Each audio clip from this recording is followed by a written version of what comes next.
Hello guys, welcome back to our channel.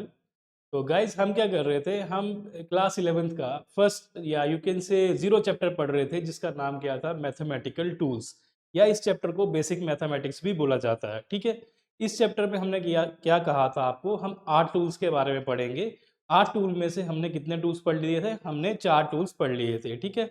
अब ये चौथा जो टूल हमने स्टार्ट किया था, इसका नाम था लॉगरिथम। तो लॉगरिथम का एक लेक्चर हो चुका है प्रीवियस। आज इसका दूसरा लेक्चर है और इस लेक्चर में हम क्या करेंगे? लॉगरिथम को खत्म करेंगे और उसके कुछ क्वेश्चन प्रैक्टिस करेंगे। ठीक है। अब हम बात करते हैं जब लॉगरिथम की, लॉगरिथम क्या होता है ये हमने प्रीवियस लेक्चर में हमने डिस्कस किया। अब हम बात करते हैं जैसे हमारे यूनिट्स होते हैं, वो उनके क्या होते हैं? डिफरेंट डिफरेंट यूनिट्स होते हैं। जैसे कोई एसआई यूनिट होता है, उसका टाइप होता है, जैसे सीजीएस होता है।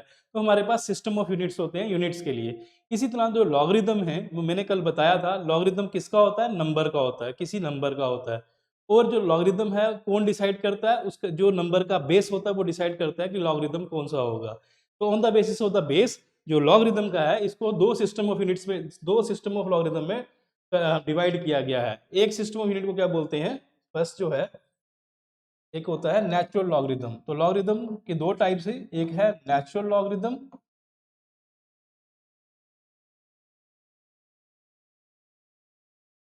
और एक है कॉमन लॉग। जिसे कॉमन लॉगरिथम को क्या बोलते हैं? कॉमन लॉग भी बोलते हैं।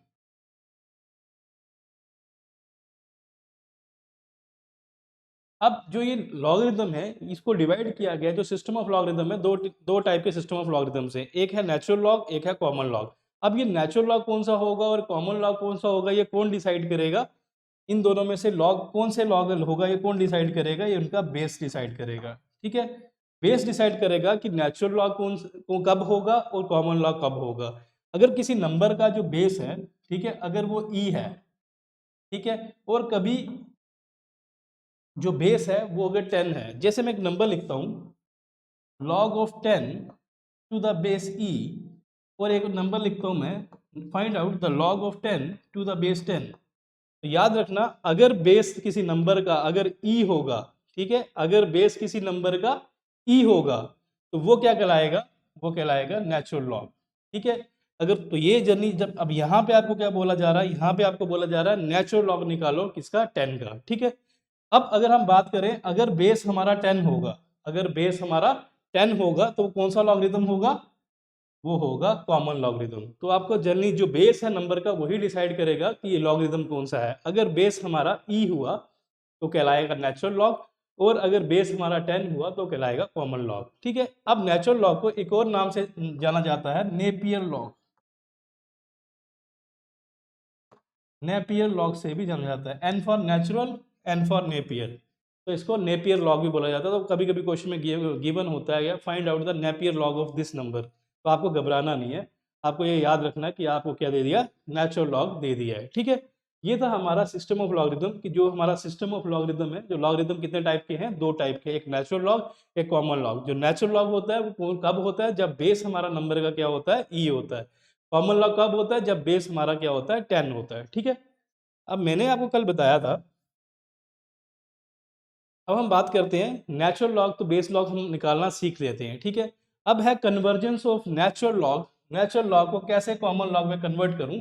मैं कैसे कर सकता हूं एक लॉग से दूसरे लॉग में कन्वर्ट करना? तो मैंने कल आपको बताया था बेस चेंज फार्मूला। क्या बताया था? Base change formula. तो कल वाली वीडियो में थोड़ी सी गलती हो गई थी। तो बेस चेंज फार्मूला जैसे मैं बोलता हूँ आपको, आप निकालो log of n to the base e. ये आपके पास नंबर दे दिया। अब मुझे बोल रहा है कि जो लॉग एम जो है, जिसकी बेस ई है, तो ये क्या है? नेचुरल लॉग है। अब मुझे क्या बोल रहा है? इसको कन्वर्ट करो किसमें? कॉमन लॉग में। इसमें कन्वर्ट करो कॉमन लॉग में। अगर कॉमन लॉग में कन्वर्ट करना है, तो मुझे पता है कि जो कॉमन लॉग होता है उसका जो बेस होता है वो क्या होता है? वो बेस होता है 10। तो मुझे इस चीज़ को कन्वर्ट करना है किसमें? एक कन्वर्जन करनी है एक लॉग से दूसरे लॉग में। तो हम क्या करेंगे? बेस चेंज फार्मूला करेंगे। तो मुझे पता है कि जो बेस चेंज फार्मूला मैंने कल बताया था, वो कैसे लिखना है। जो नंबर दिया है, हमें नंबर दिया है लॉग एम, तो हम यहाँ पे लिखेंगे लॉग एम। जो बेस गिवन है वो हमने लिख दी। ठीक है। अब इक्वल टू क्या करेंगे? बेस चेंज फार्मूला लगाएंगे। बेस चेंज फार्मूला क्या बोलता है? आप जो नंबर दिया उसको लॉग लिखो। हमें नंबर दिया लॉग एम, हमने लिख दिया। और अब यहाँ पे जो बेस है जिसमें कन्वर्ट करना वो बेस लिखो। तो कन्वर्ट कहाँ करना है हमें? कॉमन लॉग में। ठीक है, जो कॉमन लॉग कितना है 10, 10 लिख दिया नीचे, यहाँ पे लिख दिया। फिर आपने क्या करना है, आपने मल्टीप्लाई करना है। कल मैंने यहाँ पे गलती से बता दिया था आपको ऐड करना है, तो यहाँ पे मल्टीप्लाई करना है। लॉग किसका लिखना है? जिसमें कन्वर्ट करना है, तो कन्वर्ट 10 में करना है, 10 में। तो किसके रिस्पेक्ट में? जो गिवन बेस है, गिवन बेस ई है, तो यहाँ पे ई लिखेंगे। तो ये यहाँ से कन्वर्ट हो जाएगा हमारा, ये कन्वर्ट हो गया। जो लॉग बेस है ये हमारा नेचुरल लॉग कन्वर्ट हुआ किसमें? कॉमन लॉग में। ठीक है, क्लियर? ये ऐसे करते हैं, इसकी कुछ एग्जांपल करते हैं हम कैसे कन्वर्ट करेंगे। तो मैंने आपको बता दिया कैसे कन्वर्ट करेंगे। हम लिखेंगे लॉग ऑफ एम, जो होगा वो एज इट इज लिखेंगे लॉग ऑफ एम। अब बेस कौन सी आएगी? जहाँ पे कन्वर्ट करना है, कन्वर्ट करना है 10 में, 10 बेस लिख दी। मल्टीप्लाई करेंगे लॉग ऑफ किसको? जो न्यू बेस है, न्यू बेस कितनी? 10, और नीचे क्या लिखेंगे? Previous base. तो ये हमारे पास ऐसे हमारा लॉग कन्वर्जन हो जाता है। ठीक है, अब हम बात करते हैं,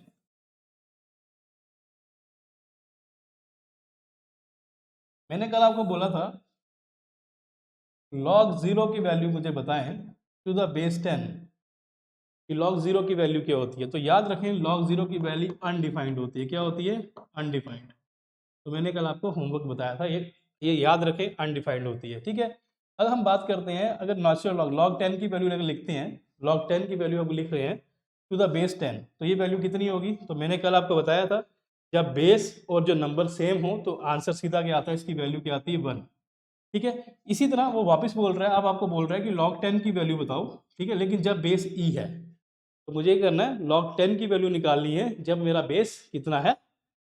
10 है। तो अब ये आंसर आप कैसे निकालेंगे? तो log 10 की वैल्यू जब बेस 10 है वो तो 1 होती है, लेकिन log 10 की वैल्यू जब बेस हमारा ई है तब आपको अगर निकालना हो तो आप कैसे निकालेंगे? ये सबसे इंपॉर्टेंट चीज़ है। ठीक है, अब ये चीज़ करने के लिए आपको डायरेक्ट याद रखना पड़ेगा, log 10 की वैल्यू जो होती है with respect to base e है हो जब, तो वो होती है आपकी 2.3।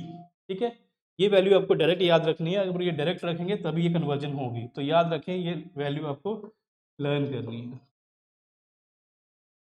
ऑन द अदर हैंड ई क्या है? यहाँ पे जो ई होता है, जो बेस होता है ई, इसकी वैल्यू किसके बराबर होती है? ये सबसे इंपॉर्टेंट है। तो ये वैल्यू क्या होती है? 1 plus 1/1 plus 1/2 plus 1/3 up to so on. तो ये इसकी वैल्यू होती है। तो अप्रॉक्सीमेटली इसकी वैल्यू क्या होगी? अब 1 फैक्टोरियल 2 फैक्टोरियल क्या होता है? तो आपको पता है 1 फैक्टोरियल 1 के बराबर होता है। 2 फैक्टोरियल कैसे निकालेंगे? 2 लिखेंगे। अब इसमें से जब फैक्टोरियल हटाएंगे तो -1 करेंगे, तो 2 में से 1 घटाएंगे तो क्या आएगा? 1। तो इसका आंसर क्या आएगा? 2।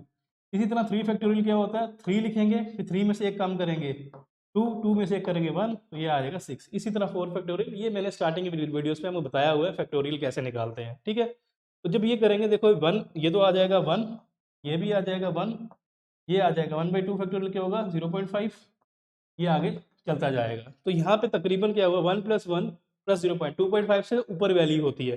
तो अप्रॉक्सीमेटली ई की वैल्यू जो होती है वो 2.7 ली जाती है। तो आपको याद रखना, ये भी आपको लर्न करना है कि जो ई की वैल्यू है, जो बेस ई होता है उसकी वैल्यू कितनी ली जाती है? 2.7। और जो log 10 की वैल्यू होती है विद रिस्पेक्ट टू बेस ई, वो कितनी होती है? 2.3 होती है। तो ये आपको याद रखना है। ठीक है, अब हम कैसे कन्वर्ट कर सकते हैं, अभी हम देखते हैं हम कन्वर्ट कैसे कर सकते हैं। ठीक है,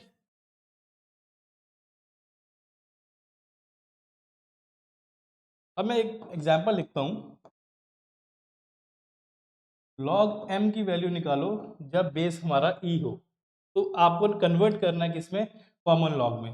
तो कुछ नहीं पता, आपको पता कॉमन लॉग में कन्वर्ट करना हो तो हम लॉग ऑफ एम लिखेंगे सीधा, और बेस क्या लिख देंगे? यहाँ पे 10 लिख देंगे। लिख दिया हमने, इनटू लॉग ऑफ उसका आता है जिसपे कन्वर्ट करना है, तो कॉमन लॉग में करना है तो 10 कर देंगे, यहाँ पे बेस कर देंगे ई कर देंगे। तो मैंने अभी बताया लॉग 10 की वैल्यू जब हमारी बेस ई होती है वो किसके बराबर होती है? 2.3 के।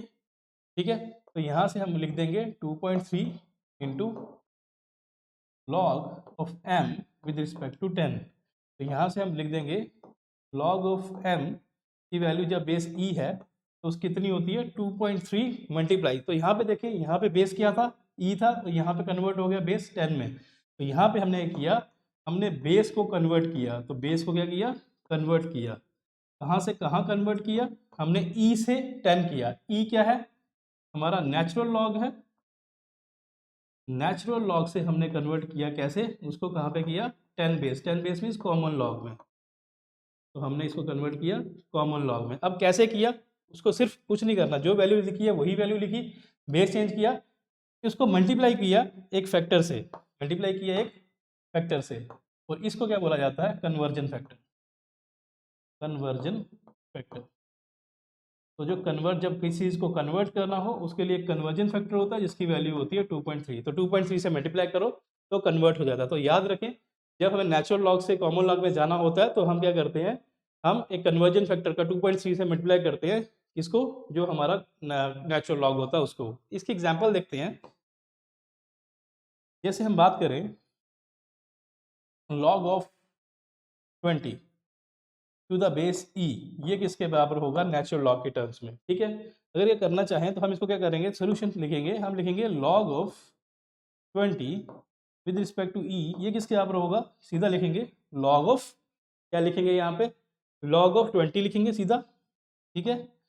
अब बेस क्या लिखेंगे, जहाँ पे कन्वर्ट करना है, तो मुझे कन्वर्ट करना है 10 पे, तो मैं यहाँ पे 10 लिख दूंगा, ठीक है। मल्टीप्लाई करूंगा, मैं लिखूंगा log of the new base, new base किस में जाना है, 10 में जाना, लॉग ऑफ द 10 लिखूंगा विद रिस्पेक्ट टू बेस जो हमें गिवन है ई लिखूंगा। और मुझे पता है इसकी वैल्यू कितनी होती है, इसकी वैल्यू होती है 2.3, तो मैं डायरेक्ट लिख सकता हूँ कि जो लॉग ऑफ 20 है टू द बेस ई है, वो क्या होता है, 2.3 टाइम्स होता है किसके, log of 20 to the base 10, ठीक है। तो यहाँ से हम 2.3 से मल्टीप्लाई करेंगे तो सीधा हमारा log e to the base 20 किसके बराबर हो जाएगा, लॉग 20 टू द बेस 10 के बराबर हो जाएगा, ठीक है। अब ये लॉग 20 हम कैसे निकालेंगे अभी हम देखते हैं। तो याद रखें, जब भी हमने हमने ई बेस से 10 बेस में जाना है तो 2.3 से मल्टीप्लाई करना है, दिस इज द टॉपिक, तो मैंने आपको ये समझा दिया, ठीक है। अब है लॉग टेबल्स। अब लॉग टेबल्स क्या होते हैं, ठीक है। अब देखें जनरली क्या होता है, अगर मेरे पास सिंपल वैल्यूज हैं, क्या वैल्यूज हैं, सिंपल वैल्यूज हैं, ठीक है, जैसे 1000। अब 1000 का बोलता है मुझे, इसको 1000 को बोलता है find log of 1000, find log of 1000, ये हमारा क्वेश्चन होता है, 1000 का लॉग निकालता है। तो कुछ नहीं, हमने सोल्यूशन लिखना, हमें लेट करना कि जो x है यहाँ पे वो किसके बराबर है, 1000 के बराबर है, ठीक है। Taking log to both side, हम क्या करेंगे, लॉग लेंगे बोथ साइड।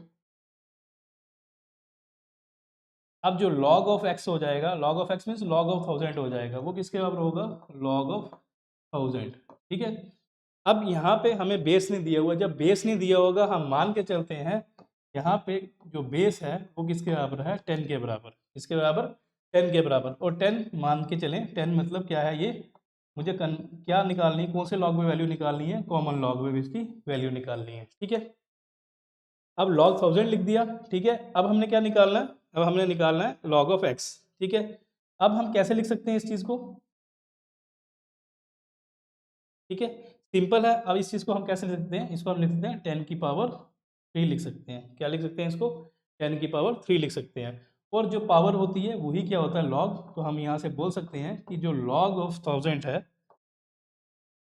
इसका आंसर क्या है, 3। तो मैंने आपको पिछले लेक्चर में ये बताया था कि जो लॉग होता है किसी भी नंबर का वो क्या होता है, उसकी बेस की जो पावर होती है, तो बेस यहाँ पे 10 था, 1000 कैसे लिख सकते हैं, 1000 को हम 10 की पावर 3 लिख सकते हैं, तो 3 के आ जाएगा, जो बेस की पावर होगी वही लॉग होगा, तो लॉग ऑफ 1000 क्या होता है, 3। ये सिंपल नंबर्स का हम निकाल सकते हैं, ठीक है।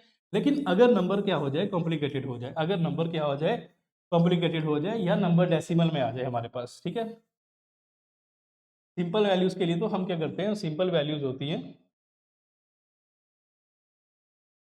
उससे हम डायरेक्ट फार्मूले से निकाल लेते हैं, हम डायरेक्ट निकाल लेते हैं, ठीक है। लेकिन अगर वैल्यूज कॉम्प्लिकेटेड हो जाएं, जैसे एग्जांपल देता हूं मैं, अगर आपको बोला जाए फाइंड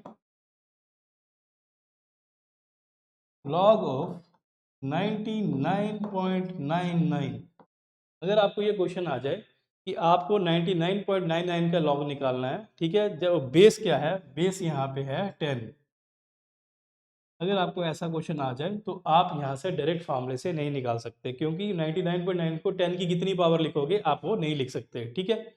इसके लिए हम क्या करते हैं, जब कॉम्प्लिकेटेड वैल्यूज आती है तब हम आते हैं किसकी तरफ, लॉग टेबल्स की तरफ। तो तब हम किसकी हेल्प लेते हैं, लॉग टेबल्स की। और जो लॉग टेबल्स है, ठीक है, ये हमारे फिजिक्स में तो नहीं है, ठीक है। तो अगर ये है तो कहाँ पे है, मैथ्स में है। तो हमें यहाँ पे मैथ्स नहीं पढ़ना, तो हमें क्या पढ़ना है, यहाँ पे फिजिक्स पढ़नी है। तो फिजिक्स में ये लॉग टेबल्स नहीं है। तो जस्ट मैं आपको आइडिया देने के लिए, लॉग टेबल्स का बताने के लिए कि लॉग टेबल्स होते क्या है, कहाँ पे यूज होता है। तो कॉम्प्लिकेटेड नंबर्स की जब हमें क्या करना हो, लॉग वैल्यू निकालनी हो, तो हम लॉग टेबल्स का इस्तेमाल करते हैं। अब जनरली जब भी लॉग टेबल्स होते हैं, ठीक है, उसमें जो भी वैल्यूज दी होती हैं, ठीक है, वो वैल्यूज में जो टोटल नंबर ऑफ डिजिट्स होते हैं, टोटल डिजिट्स होते हैं उसमें, उसमें कितने होते हैं, 4 डिजिट्स होते हैं। कितने होते हैं, 4 टेबल। जो भी लॉग टेबल होता है उसमें जैसे इसकी वैल्यू आएगी, सपोज इसकी जो वैल्यू निकालेंगे, मैं मान के चलता हूँ, तो इसकी वैल्यू क्या आएगी, इसकी वैल्यू हम मान के चलते हैं 3.145। तो जब भी कोई वैल्यूज लिखी जाएगी, तो हमेशा लॉग टेबल में जो वैल्यूज लिखी जाती हैं वो फोर डिजिट्स में लिखी जाती हैं। और जो ये 4 डिजिट्स होते हैं, इन डिजिट्स में दो चीज़ें होती है, एक इंटीग्रल पार्ट होता है, इंटीजर पार्ट होता है, ठीक है, एक डेसिमल पार्ट होता है। क्या होता है, एक इंटीजर और एक डेसिमल पार्ट। जैसे इस फिगर में है, तो इसमें 4 डिजिट होंगे, एक इंटीजर होगा और 3 क्या होते हैं, डेसिमल, या 2 इंटीजर होंगे, 2 डेसिमल होंगे, ऐसे होगा।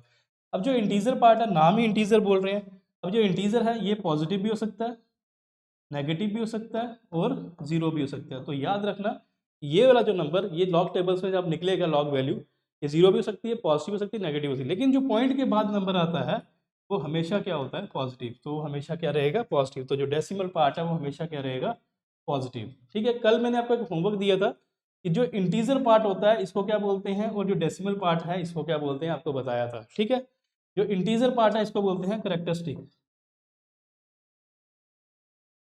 इसको क्या बोलते हैं, करेक्टरिस्टिक। और जो हमारा डेसिमल पार्ट होता है इसको बोलते हैं मेंटिसा। ठीक है, तो ये आपको पता होना चाहिए। अब ये लॉग टेबल्स मिलेंगे कहाँ पे, ये लॉग टेबल्स आपको मिलेंगे बैक ऑफ द बुक के ऊपर। बैक ऑफ बुक, जो भी आपकी हमारी बुक होगी, फिजिक्स की होगी या मैथ्स की बुक होगी, उसके एंड में आप पेज खोल के देखना, वहाँ पे आपको क्या मिलेगा, वहाँ पे आपको लॉग टेबल्स मिलेंगे। और जो लॉग टेबल्स में उनमें वैल्यूज़ होंगी, 4 डिजिट की होंगी। उन 4 डिजिट में से जो वैल्यूज़ होंगी, एक कुछ इंटीजर वैल्यूज़ होगी, कुछ हमारी डेसिमल वैल्यूज़ होंगी। ठीक है, तो ये था हमारा लॉग टेबल्स के बारे में। अब हम बात करते हैं एंटी लॉग। देखो, लॉग का एंटी, एंटी मीन्स उल्टा। ठीक है, तो कैसे उल्टा, जैसे हम मान के चलते हैं, जैसे हमारी दो चीज़ें होती हैं, मल्टीप्लिकेशन होती है और जो डिवीजन होती है, ये आपस में एक दूसरे क्या होते हैं, इनवर्स होते हैं। क्या होते हैं, आपस में उल्टे होते हैं। क्यों उल्टे होते हैं, मल्टीप्लिकेशन में अगर दो नंबर से एक्स वाई अगर वो आपस में मल्टीप्लाई हो रहे हैं, तो डिवीजन में क्या होता है, वो डिवाइड होते हैं। तो वो एक दूसरे के उल्टे हैं, यहाँ पे मल्टीप्लाई हो रहा है और यहाँ पे क्या होता है, एक्स वाई डिवाइड में आते हैं। इसी तरह जो एंटी लॉग है, ये क्या है, ये रिवर्स है किसका, लॉग का। ये उसका उल्टा होता है लॉग का। कैसे, फॉर एग्जाम्पल मैं मान के चलता हूँ, लॉग ऑफ, मैं रैंडम एग्जांपल ले रहा हूँ, ठीक है, मैं मान के चलता हूँ जो लॉग ऑफ 99 है, ठीक है, लॉग ऑफ 99 है, वो मैं मान के चलता हूँ किसके बराबर है, वो बराबर है आपका 1.99 के बराबर है। ठीक है, लॉग ऑफ 99 है किसके बराबर है, 1.99 के बराबर है, जब बेस कितना है, 10। इसी तरह अगर मैं बोलूँ ये एंटी लॉग निकालो, फाइंड एंटी लॉग ऑफ, मैं आपको बोलूँ क्या करें, फाइंड करें एंटी लॉग किसका, 1.99 का। अगर 1.99 का अगर मुझे एंटी लॉग निकालने के लिए बोले, तो याद रखना, लॉग 99 का लॉग क्या होता है, 1.99, और 1.9 का एंटी लॉग क्या होगा, 99। तो ये दूसरे का रिवर्स होते हैं। 99 का लॉग 1.99 है, अगर 1.9 का एंटी लॉग पूछेंगे तो वो एंटी लॉग क्या होगा, 99। तो ये एक दूसरे का क्या होते हैं, रिवर्स होते हैं। ये आपको याद रखना है। ठीक है, अब हम बात करते हैं यूजेस ऑफ लॉगरिदम। अब लॉगरिदम का यूज़ क्या है, ये हम क्यों इस्तेमाल करते हैं प्रैक्टिकल लाइफ में, इसका फिजिकल सिग्निफिकेंस क्या है, प्रैक्टिकली हमारे लिए कहाँ पे इंपॉर्टेंट है। तो प्रैक्टिकली इंपॉर्टेंट यूज़ क्या है, लॉगरिदम की हेल्प से क्या करते हैं, जो डिफ़िकल्ट प्रॉब्लम्स हैं, डिफ़िकल्ट कैलकुलेशंस हैं, उनको सॉल्व करते हैं। हम जो डिफ़िकल्ट प्रॉब्लम्स हैं हम लॉगरिदम की हेल्प से सॉल्व करते हैं। अगर लॉग हमें आता होगा तो हम डिफ़िकल्ट प्रॉब्लम्स कर सकते हैं। जैसे इसके एग्जांपल है, वो बोलता है फाइंड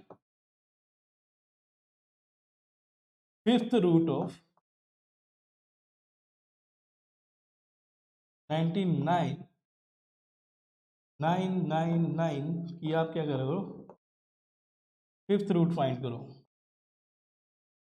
ठीक है, आप अगर फिफ्थ रूट करेंगे, आप कैसे करेंगे? अब लॉग की हेल्प से हम ये कर सकते हैं। कैसे? हम सोल्यूशन लिखेंगे, हम लेकिन लेट करेंगे जो x है वो किसके बराबर है, 999 की फिफ्थ रूट के बराबर। तो फिफ्थ रूट कैसे लिख सकते हैं? ऐसे 1/5 लिख सकते हैं। लिख दिया।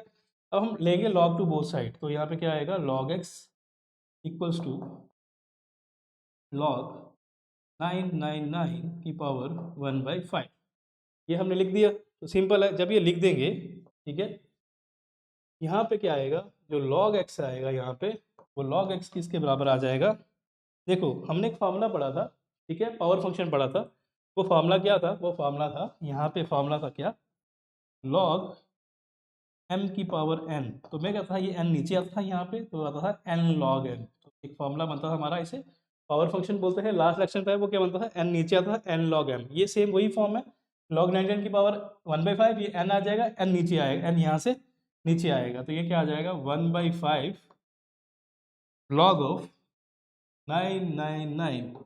ठीक है, जब हमें कुछ नहीं दिया हुआ, फिफ्थ रूट निकालनी है हमने इसकी, लेकिन यहाँ पे देंगे विद बेस, जब बेस क्या होगा, 10 होगा। ठीक है, तो यहाँ पे क्या करेंगे, बेस 10 कर दिया, तो यहाँ पे हम लिख देंगे 10, यहाँ पे लिख देंगे 10। ठीक है, अब ये पता हमें 1/5 ये हमें आता है। अब log 99 की वैल्यू, मुझे 99 की वैल्यू क्या है, कॉम्प्लिकेटेड वैल्यू है, तो कहाँ से आएगी, सीधा डायरेक्ट वैल्यू हमें मिलेगी लॉग टेबल से। कहाँ से मिलेगी, लॉग टेबल से। तो लॉग टेबल से जो वैल्यू मिलेगी उसे यहाँ पुट करेंगे, हमारा आंसर आ जाएगा।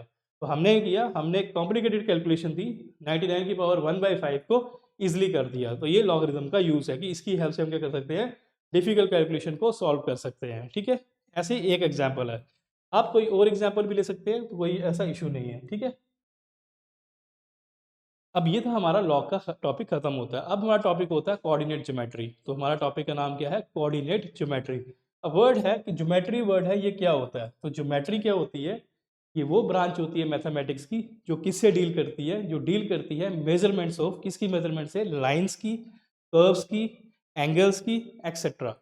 इन सब से जो जब कोई मैथ्स के में दिखे आपको, कोई एंगल मेजर कर रहा है, कोई आपको दिखे कोई लाइन मेजर कर रहा है किसी क्वेश्चन में, तो वो क्वेश्चन किसका होगा, ज्योमेट्री का होगा। तो ज्योमेट्रिक वो ब्रांच होती है मैथमेटिक्स की जो किससे डील करती है, with the measurements of the angles, curves, lines, इन सब के से जो डील करती है उसको मैथमेटिक्स की ब्रांच को बोलते हैं क्या, हमारा ज्योमेट्री। अब हम बात करते हैं कोऑर्डिनेट क्या होता है। तो हम यहाँ पे बात करते हैं, यहाँ पे कोऑर्डिनेट क्या होता है, कोऑर्डिनेट ज्योमेट्री क्या होता है, ये क्या होता है, it is one, coordinate geometry क्या, it is one of the branch of the geometry. ये वो ब्रांच है ज्योमेट्री की जिसमें हम क्या करते हैं, हम किसी भी पॉइंट की पोजीशन बताते हैं। क्या बताते हैं हम, किसी भी पॉइंट की पोजीशन को बताते हैं, लेकिन कैसे, by using the coordinates, coordinates का इस्तेमाल करके। तो कोऑर्डिनेट ज्योमेट्री वो ब्रांच होती है ज्योमेट्री की जिसमें हम क्या करते हैं, हम पोजीशन फाइंड आउट करते हैं किसी भी पॉइंट की बाय यूजिंग द कोऑर्डिनेट्स। अब क्वेश्चन होता है कोऑर्डिनेट्स क्या होते हैं। ठीक है, तो कोऑर्डिनेट्स क्या होते हैं,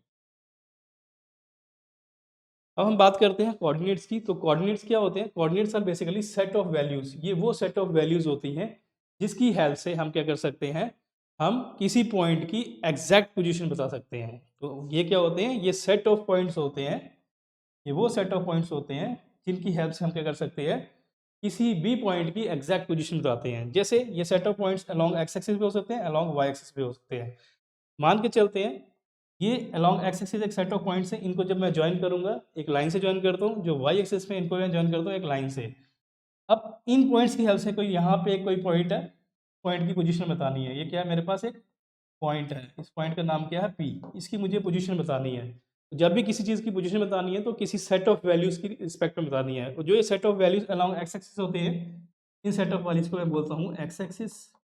वो जो सेट ऑफ वैल्यूज, ये सेट ऑफ वैल्यूज इनकी रिस्पेक्ट में जब मैं किसी पॉइंट को डिस्क्राइब करता हूँ तो इसको बोलते हैं वाई एक्सिस। तो हम बोल सकते हैं यहाँ पे कि जो कोऑर्डिनेट्स क्या होते हैं, ये वो सेट ऑफ वैल्यूज होती हैं जिनकी हेल्प से हम क्या करते हैं, किसी पॉइंट की एग्जैक्ट पोजीशन बताते हैं। तो बाई कन्वेंशन जो ये सेट ऑफ वैल्यूज़ जो अलोंग द एक्स एक्सिस, जो एक्स एक्सिस होती है उसी के ऊपर ये सेट ऑफ वैल्यूज़ आती हैं। और अगर वाई एक्सिस की फॉर्म में बोलें वर्टिकल एक्सिस में, तो जो सेट ऑफ वैल्यूज जिनकी हेल्प से हम डिफाइन करते हैं किसी पॉइंट को, वो वैल्यूज़ कहाँ होती हैं, अलोंग द वाई एक्सिस आती हैं। ठीक है, तो हम मान सकते हैं कि एक्स जो एक्स एक्सिस वाली लाइन है उसको जो वो किससे मिलकर बनी है, वो सेट ऑफ वैल्यू से मिलकर बनी है। और वही सेट ऑफ वैल्यूज हमें क्या करते हैं, हेल्प करते हैं किसी पॉइंट का पोजीशन बताने के लिए। तो हम मान सकते हैं कि जो एक्स एक्सिस है और जो वाई एक्सिस है, इसको हम क्या कर बोल सकते हैं, कोऑर्डिनेट्स भी बोल सकते हैं। ठीक है, तो एक्स एक्सिस को बेसिकली जो कोऑर्डिनेट होता है वो सेट ऑफ वैल्यूज होती हैं। तो सेट ऑफ वैल्यूज जो कंबाइन करती हैं तो एक्स बनता है, एक्स एक्सिस बनती है, वाई एक्सिस बनती है। ठीक है, तो हम क्या करेंगे, हम कोऑर्डिनेट ज्योमेट्री में क्या करते हैं, हम किसी पॉइंट की, कोई भी पॉइंट है, उस पॉइंट की हम क्या करते हैं, एग्जैक्ट पोजीशन के बारे में बताते हैं बाय यूजिंग द कोऑर्डिनेट्स या by using the set of values. कुछ सेट ऑफ वैल्यूज के रिस्पेक्ट में हम बताते हैं कि कोई पॉइंट कहाँ पे है। ठीक है, अब हम जैसे बताते हैं आपको, पोजीशन बताते हैं किसी भी पॉइंट की। अब वो पॉइंट की जो पोजीशन है वो क्या हो सकती है, वो वन डायमेंशन, एक डायरेक्शन में भी हो सकती है, 2D में भी हो सकती है और 3D में भी हो सकती है। अगर हम पोजीशन उसकी एक ही एक्सिस में है तो हम क्या बोलेंगे, हम बोलेंगे वो क्या है, वन डायमेंशनल है। ठीक है, अगर वो पॉइंट दो एक्सिस में फॉर्म हो रहा है तो हम बोलेंगे वो पॉइंट कहाँ पे है, किसी प्लेन में है। ठीक है, अगर वो पॉइंट की पोजीशन हम तीन एक्सिस के रिस्पेक्ट में बता रहे हैं तो हम बोलते हैं कि वो जो पॉइंट है वो कहाँ पे है, स्पेस में है। अगर हम उसकी पोजीशन किसी एक एक्सिस के रिस्पेक्ट में बता रहे हैं तो हम क्या बोल रहे हैं, वो क्या है, उस पॉइंट की जो पोजीशन है वो अलोंग अ सिंगल लाइन है। ठीक है,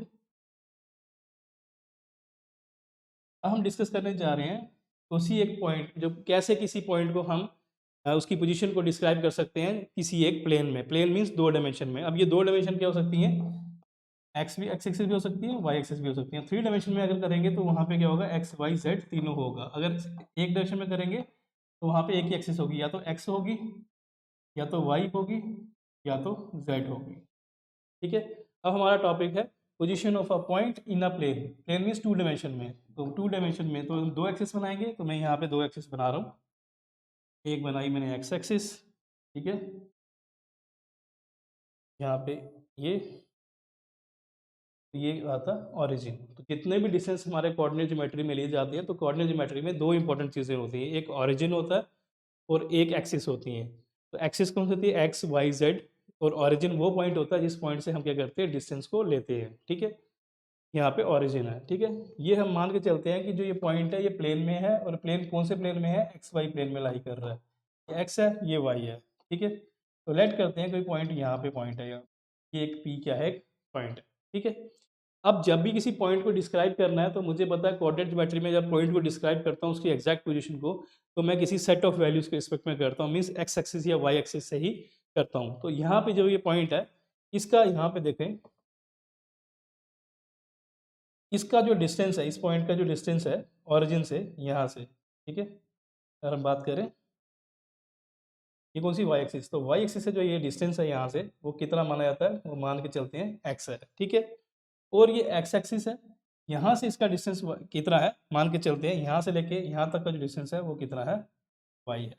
ठीक है, और जब भी हम इसकी पोजीशन डिस्क्राइब करते हैं तो उसका हम ले एक्स वाई की फॉर्म में करते हैं। तो कैसे करते हैं, एक्स वाई हम बोलेंगे जो पॉइंट पी है इसका जो डिस्टेंस है, ठीक है, from the origin along the x axis वो कितना एक्स है, और यहाँ पे वाई एक्सिस के अलोंग कितना इसका डिस्टेंस है, वाई है। तो ये जो डिस्टेंस कहलाता है ये वाई कहलाता है, और यहाँ से लेके यहाँ तक जो डिस्टेंस कराता है वो एक्स कराता है। तो यहाँ पे इस पॉइंट के दो कोऑर्डिनेट्स आ गए हमारे पास, एक एक्स कोऑर्डिनेट आ गया और एक वाई कोऑर्डिनेट आ गया। तो हमेशा याद रखना जो एक्स कोऑर्डिनेट है उसको हमेशा फर्स्ट नंबर पे लिखा जाता है, और जो वाई कोऑर्डिनेट है उसको हमेशा सेकेंड नंबर पे लिखा जाता है। ठीक है, और जो एक्स कोऑर्डिनेट होता है इसका एक और नाम नाम दिया जाता है इसको। ठीक है, जो एक्स कोऑर्डिनेट होता है इसको क्या बोला जाता है, और वाई कोऑर्डिनेट को बोला जाता है, वाई कोऑर्डिनेट को बोला जाता है ऑर्डिनेट। क्या बोला जाता है, ऑर्डिनेट। और जो हमारा एक्स एक्सिस होता है इसको क्या बोला जाता है, एब्सिसा।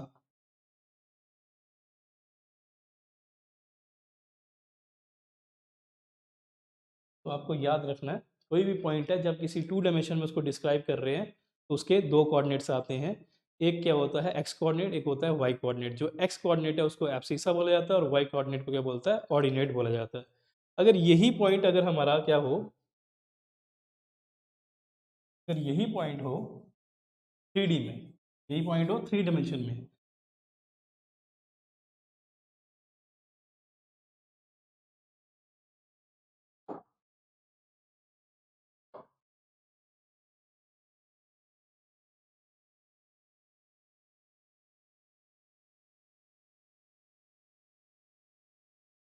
ये क्या हो गया? हाँ, अगर यही पॉइंट हमारा 3D में हो, ठीक है, अगर 3D में पॉइंट होता है तो हम क्या करेंगे, ये 3 एक्सिस बनाएंगे, ठीक है, एक एक्स एक्सिस, एक वाई एक्सिस, एक जेड एक्सिस। तो ये अगर पॉइंट P है, अगर मुझे इसके कोऑर्डिनेट्स बताने हैं, तो देखो ये जो पॉइंट P है, वाई एक्सिस से जो इसका डिस्टेंस होगा वो इसका कहलाएगा एक्स कोऑर्डिनेट, एक्स एक्सिस जो डिस्टेंस होगा वो कहलाएगा इसका वाई कोऑर्डिनेट, और जेड एक्सिस से जो इसका डिस्टेंस होगा वो कहलाएगा इसका जेड कोऑर्डिनेट। तो इस पॉइंट का कोऑर्डिनेट कैसे लिखेंगे, एक्स वाई जेड। तो किसी पॉइंट को जब एक्स वाई जेड की फॉर्म में लिखा जाए तो हम बोलेंगे वो पॉइंट क्या है, वो हमारा 3 एक्सिस में जो 3D में पॉइंट लिया गया। अगर 2 ही एक्सिस हो, अगर एक्स वाई ही हो, तो हम बोलेंगे वो प्लेन में या 2D में उसका पोजीशन ली गई है। तो ऐसे हम बता सकते हैं किसी भी पॉइंट की पोजीशन। तो किसी पॉइंट की पोजीशन बताने के लिए हमें इंपॉर्टेंट है उसका डिस्टेंस वाई एक्सिस से भी इंपॉर्टेंट है, उसका डिस्टेंस एक्स एक्सिस से भी इंपॉर्टेंट है। अब हम बात करते हैं डिस्टेंस फार्मूला। अगर दो पॉइंट्स के बीच में अगर मुझे डिस्टेंस निकालना हो तो मैं कैसे निकाल सकता हूँ, तो उसके लिए हम एक डायग्राम प्लॉट करते हैं, ये इंपॉर्टेंट है। ये हम बात कर रहे हैं डिस्टेंस फार्मूला, ये कहा किसके लिए, 2D के लिए, 2 डायमेंशंस के लिए, ठीक है। तो वहाँ पे एक्स और वाई एक्सिस ही आएंगे, ठीक है। तो मान के चलता हूँ ये ओरिजिन है, ये पॉइंट P है यहाँ पे पॉइंट Q है, ठीक है। अब जो पॉइंट P है इसके अपने कोऑर्डिनेट होंगे, लेट करते हैं इसका कोऑर्डिनेट क्या है, x1 y1, ठीक है। और जो Q पॉइंट है इसका कोऑर्डिनेट क्या है, x2 y2। x1 इसका कोऑर्डिनेट का मीन्स ये जो डिस्टेंस होगा यहाँ से कितना डिस्टेंस होगा, ये होगा x1, और ये जो डिस्टेंस होगा वर्टिकल डिस्टेंस होगा यहाँ से लेके यहाँ तक, वो कितना होगा y1। इसी तरह यहाँ पे अगर हम बात करें तो ये जो डिस्टेंस होगा यहाँ से, ये होगा आपका x2, और ये डिस्टेंस जो होगा वर्टिकल डिस्टेंस होगा ये y2, ठीक है। इन दोनों को हम क्या करते हैं, हम इन दोनों को ज्वाइन करते हैं, ठीक है। अब यहाँ पे एक लाइन प्रोजेक्ट करते हैं आगे की तरफ, ठीक है, डॉटेड लाइन, ठीक है। अब ये पॉइंट P है, ये पॉइंट Q है, इसका जो x डिस्टेंस है यहाँ से जो डिस्टेंस है ये है x1, और ये वर्टिकल डिस्टेंस है यहाँ से लेके यहाँ तक का P पॉइंट का डिस्टेंस है ये है y1, ठीक है। इसी तरह इस Q पॉइंट का यहाँ से लेके यहाँ तक का डिस्टेंस अगर यहाँ से बनाया जाए, ये किसके बराबर है, x2 के बराबर, और इसका वर्टिकल डिस्टेंस बनाया जाए यहाँ से बनाया जाए तो ये डिस्टेंस कितना है, y2 के बराबर, ठीक है, क्लियर। अब इन दोनों के बीच में अगर मुझे डिस्टेंस बोला जाए कि किसके बराबर है, तो याद रखें, मैं मान के चलता हूँ इन दोनों के बीच में डिस्टेंस है वो d है, किसके बराबर है, d के बराबर। तो जो डिस्टेंस फार्मूला होगा वो क्या बोलता है कि जो डिस्टेंस होगा वो किसके बराबर होगा, under root of x2 minus x1 का whole square plus y2 minus y1 का होल स्क्वायर। तो जो यहाँ पे डिस्टेंस आपको दिया हुआ है, जैसे ये कोऑर्डिनेट है x1 y1, ये है x2 y2, तो हमेशा क्या करना है, x कोऑर्डिनेट को पहले लिखना है, मैंने बता दिया था। तो x2 फाइनल पॉइंट यहाँ से, ये डिस्टेंस x2 माइनस x1 का होल स्क्वायर प्लस जो ये top distance y2 minus y1 का होल स्क्वायर। जब ये ऐसा करेंगे, ये कोऑर्डिनेट्स की वैल्यू आपको दी होंगी, इसका क्वेश्चन भी करेंगे, तो ये हमारा क्या निकालेगा, जो डिस्टेंस फार्मूला है ये अप्लाई होता है जब दो पॉइंट्स के बीच में क्या करना होता है, डिस्टेंस निकालना होता है, ठीक है। तो ये डिस्टेंस फार्मूला हमारा ये हो जाएगा। साथ ही हम अगर बात करें यहाँ पे, जो ये डिस्टेंस है, ये वाला डिस्टेंस है, देखो ये टोटल डिस्टेंस कितना है y2, इसमें से ये y1 निकाल दिया, तो यहाँ से अगर ये बोलेंगे ये डेल्टा y हो जाएगा, ये स्मॉल चेंज इन y, और यहाँ पे ये डिस्टेंस क्या x1 ये x2 है, x2 में से x1 निकालो, ये डिस्टेंस बन जाएगा, ये बन जाएगा डेल्टा x, ठीक है। मैं बात के चलता हूँ कि जो ये लाइन है जो दो पॉइंट्स को जोड़ रही है, ये जो x एक्सिस से एंगल बना रही है वो अगर थीटा है, ठीक है। तो नेक्स्ट टॉपिक जो अगर थीटा है, अब ये थीटा एंगल कितना होगा वो आपको बताना है, ठीक है।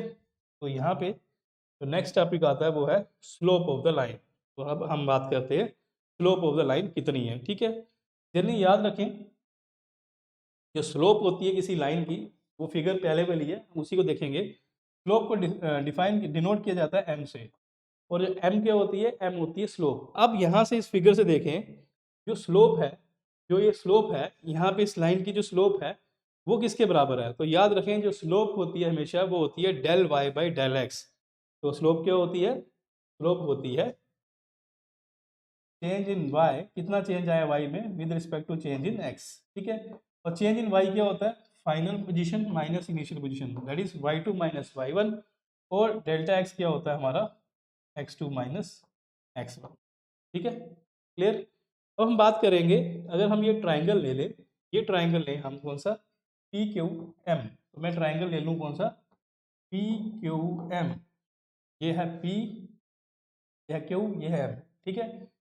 अगर इस ट्रायंगल पे ले जाएंगे, अगर मैं इस ट्रायंगल में थीटा देखूं, टेन थीटा देखूं, टेन थीटा क्या होता है, परपेंडिकुलर अपॉन बेस, ठीक है।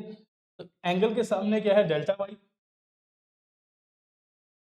और बेस क्या है, डेल्टा एक्स। इसका मतलब कि जो del y by del x होता है, ये एक्चुअली किसके बराबर होता है, टेंजेंट ऑफ द थीटा के बराबर। और थीटा क्या होता है, थीटा होता है जो एंगल, ये एंगल है जो लाइन बना रही है किसके साथ, पॉजिटिव एक्स एक्सिस के साथ। जो पॉजिटिव एक्सिस के साथ जो लाइन एंगल बनाती है उसको थीटा बोलते हैं। तो यहाँ से हम बोल सकते हैं del y by del x जो है वो किसके बराबर है, यहाँ से del y by del x है, ये किसके बराबर है, y two minus y one, और ये किसके बराबर है हमारा, टेंजेंट ऑफ थीटा के बराबर। तो यहाँ से हम बोल सकते हैं कि जो ये स्लोप होती है, डायरेक्ट फॉर्मूला आ गया, जो स्लोप होती है ये किसके बराबर होती है, टेन थीटा के बराबर होती है। तो यहाँ से हमारा आ गया आंसर कि जो स्लोप होती है वो किसके बराबर होती है, टेन थीटा के बराबर, या जो स्लोप होती है वो किसके बराबर होती है, y two minus y one upon x two minus x one. तो इसके ऊपर हम अभी क्वेश्चन करने जा रहे हैं, ठीक है। ये आता है आपका स्लोप का फॉर्मूला, ठीक है। अब हम पहले बात करते हैं डिस्टेंस फार्मूले की। अगर डिस्टेंस फार्मूला कैसे अप्लाई करना है उसकी एप्लीकेशन जो है वो करने जा रहे हैं हम, उसके ऊपर एक छोटा सा न्यूमेरिकल करने जा रहे हैं। क्वेश्चन बोल रहा है find the value of the ए, मुझे करना है ए की वैल्यू निकालनी है। तो क्वेश्चन को ध्यान से पढ़ना है, मुझे ए की वैल्यू निकालनी है कब, अगर इफ जो डिस्टेंस है बिटवीन टू पॉइंट्स, अगर ये एक पॉइंट है, फर्स्ट पॉइंट है, ये सेकंड पॉइंट है, इन दोनों के बीच में अगर डिस्टेंस दिया हुआ है कितना है, 13 सेंटीमीटर है। तो मुझे दो पॉइंट्स दिए हुए, एक पॉइंट दिया हुआ यहाँ पे, ठीक है, एक पॉइंट है यहाँ पे, दो पॉइंट है, मान के चलता हूँ एक पी है एक क्यू है, ठीक है।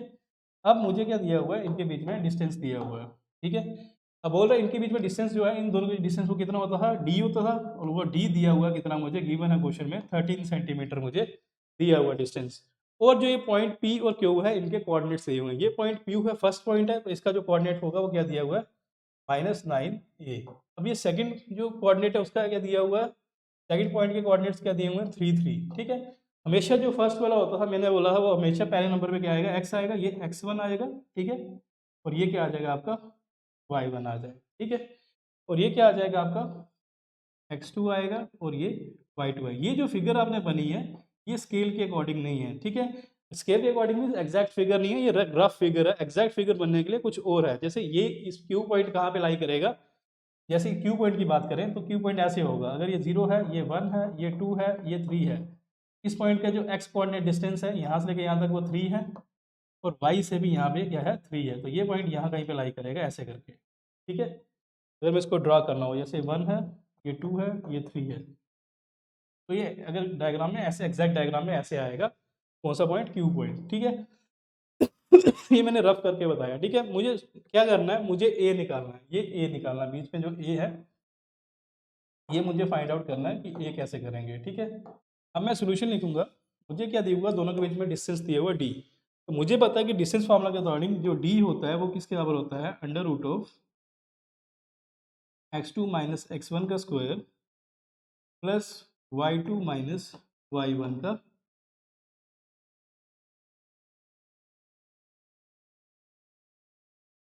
y2 माइनस y1 का होल स्क्वायर, ठीक है। ये होता है, ठीक है। अब हम बात कर रहे हैं x2 की, तो x2 क्या है यहाँ पे देखें, x2 है 3, तो हम वैल्यूज डायरेक्ट पुट कर देंगे, 3 माइनस x1 क्या है 9, -9 प्लस y2 माइनस y1 क्या है यहाँ पे, y2 है 3 माइनस y1 क्या है a का स्क्वायर, ठीक है। और ये d यहाँ पे क्या दिया हुआ, मुझे दिया हुआ 13, ठीक है। सिंपल है, सारी वैल्यूज पुट कर दी। अब देखो कितना इजी है क्वेश्चन ये, ठीक है। y2 माइनस y1 का होल स्क्वायर, ठीक है। अब देखो ये स्क्वायर रूट इधर आ जाएगा, ये आ जाएगा 13 का स्क्वायर, और ये आ जाएगा माइनस माइनस प्लस, 9 और 3 कितना 12, 12 का स्क्वायर कितना होता है 144, प्लस क्या आ जाएगा 3 माइनस ए का होल स्क्वायर। ठीक है, क्लियर है।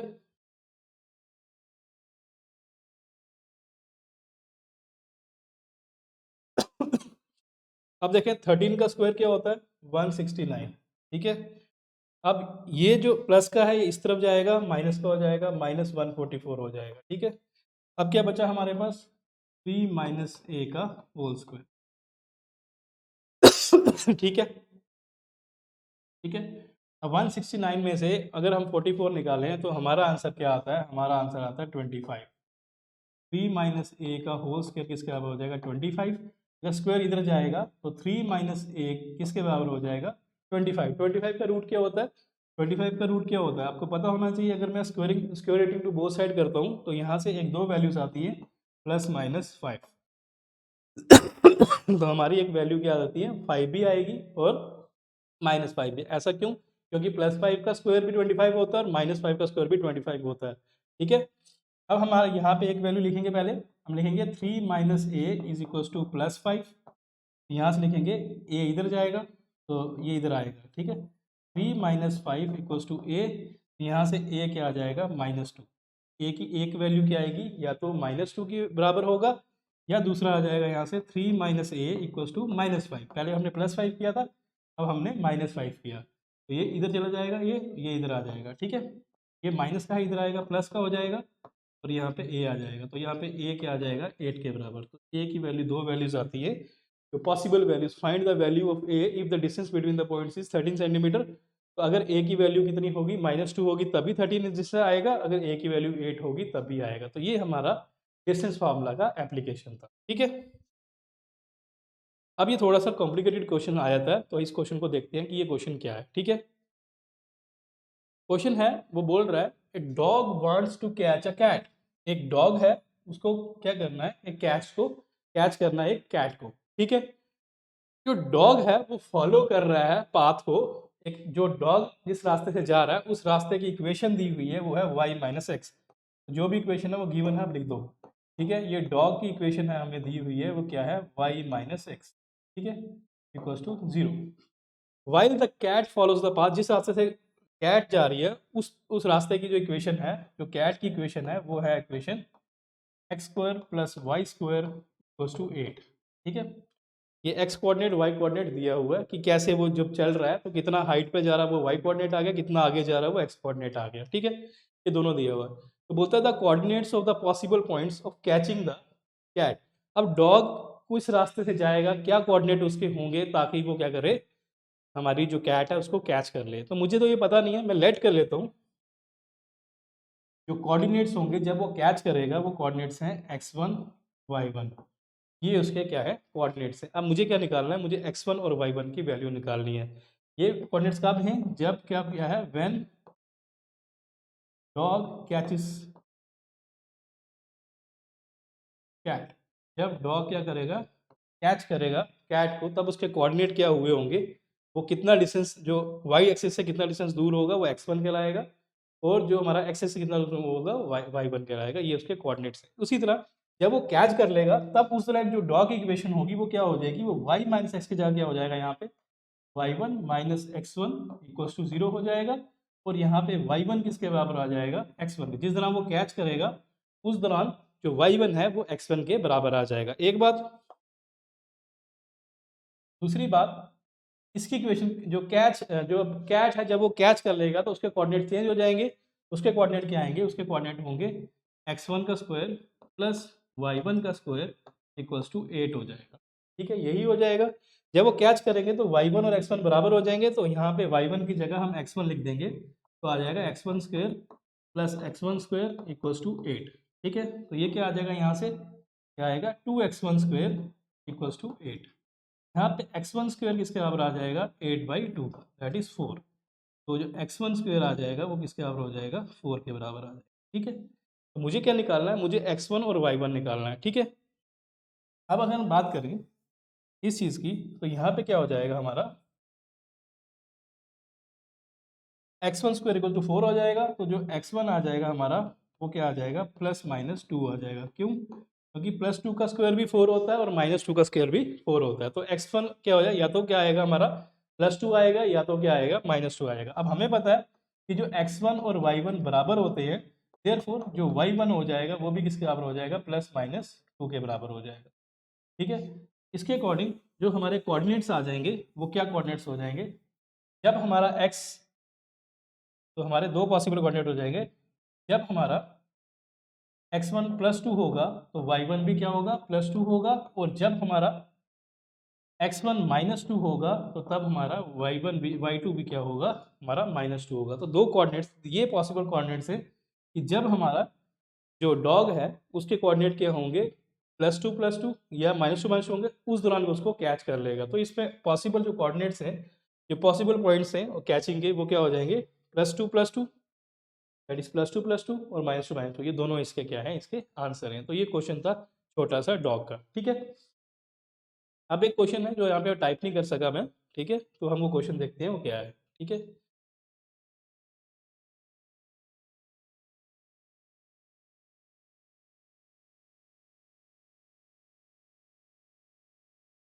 स्लोप ऑफ द लाइन का क्वेश्चन है, स्लोप आपको निकालनी है। तो आप देखते हैं कि हम स्लोप कैसे निकाल पाते हैं। ठीक है, क्वेश्चन क्या है, क्वेश्चन में क्या करना है, आपने स्लोप ही निकालनी है और एक फिगर दी हुई है आपको, फिगर दी हुई है ऐसे करके। ठीक है, ये वाई एक्सिस है, ये एक्स एक्सिस, ये ऑरिजिन है।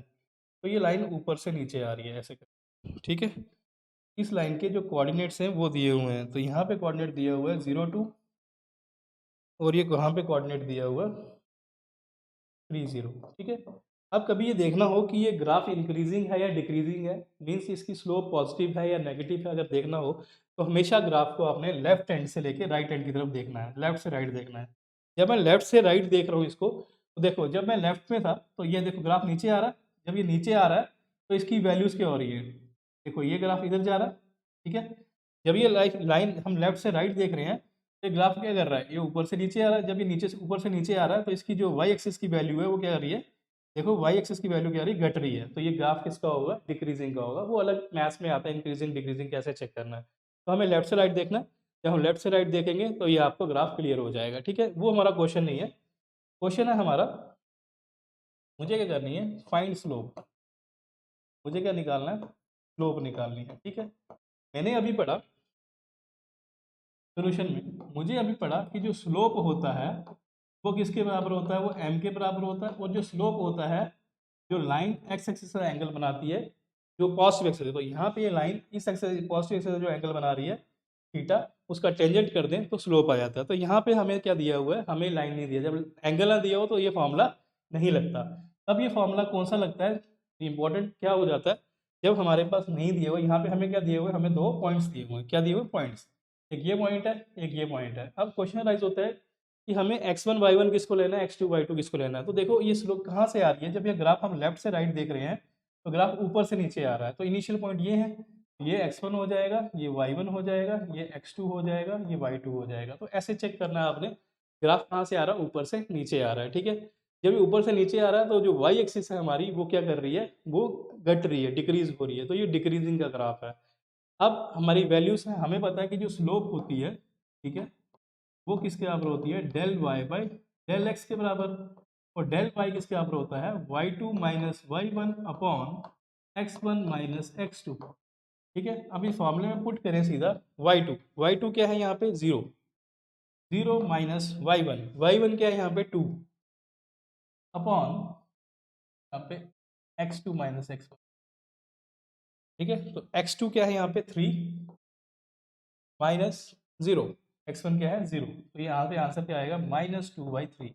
तो यहाँ से जो स्लोप है इजीली निकल गई हमारी, कि जो स्लोप होगी इस फिगर में वो कितनी आ रही है, -2/3।